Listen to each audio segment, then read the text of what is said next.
আগে যে টেটা করেছিলাম আপনারা সবাই দেখেছেন, এই টেটা আমার নতুন একটা ট্রে বানাইছি আমি। এই যে নতুন ট্রে, এখানে মুরগির ডিম, হাঁসের ডিম দেব। এখানে এখনো গ্যাপ করিনি, করবো 2 ইঞ্চি করে গ্যাপ করবো।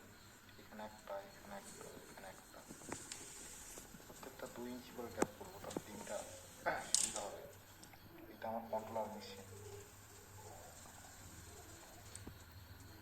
Timer machine. 3 ঘন্টা পর পর রোটেট হবে।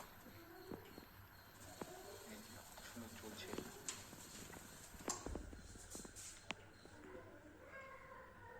আর এটা নতুন করলাম,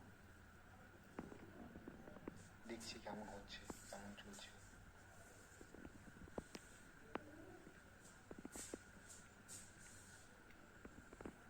দেখছি সুন্দরই চলছে।